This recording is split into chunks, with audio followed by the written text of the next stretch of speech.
As you know, this is, as I said, the biggest trade deal we ever concluded. And I think, I'm not the economic historian, but it was probably also one of the longest being negotiated.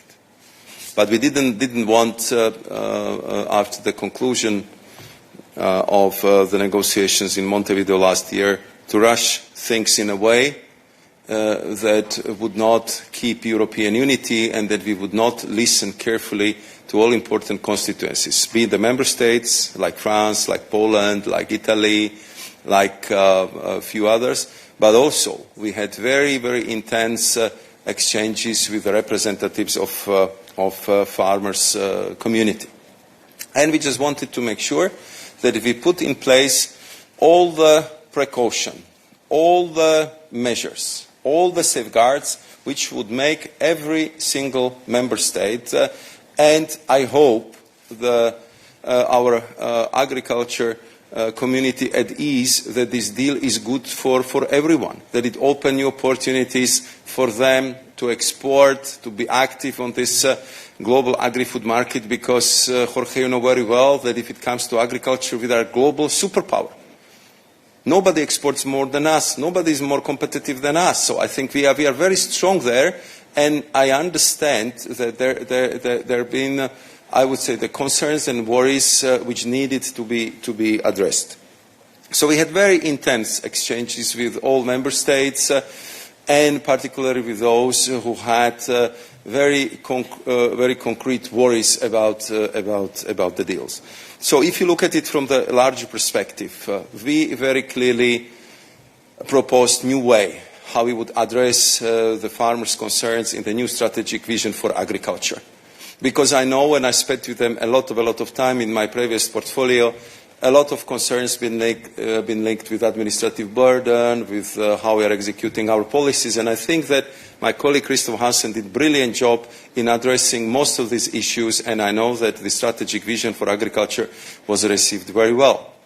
Then there was an issue of the safety need, of some kind of reassurance policy, even though we are pretty sure that the deal we struck is a good one and we will not need any of these, let's say, emergency instruments to be used. But again, to be on the safe side, we used the opportunity to present our new multi-annual financial perspective proposal with more than 6 billion euros going to this safety net in a case that something happens.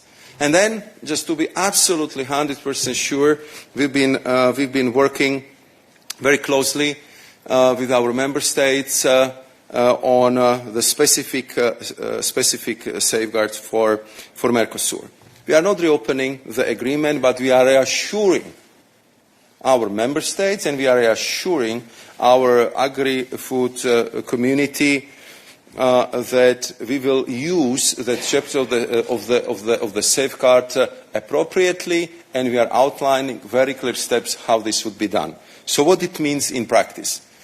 We are introducing enhanced monitoring. What does it mean? It means that we will be monitoring the imports of the agricultural products every 6 months. And we do it in full transparency. You will know the numbers, member states will know the numbers, Parliament will know the numbers, and our Mercosur partners will know the numbers, and we can compare them if they are right. If we will see that there is certain anomaly, that there is something sudden which might cause disturbance in one or more EU member states, then we would proceed with the swift provisional measures in no more than 25 days after the identification of the sufficient risk in urgent cases. And again, this is kind of reassurance that if something happens, we'll be there, we'll be act.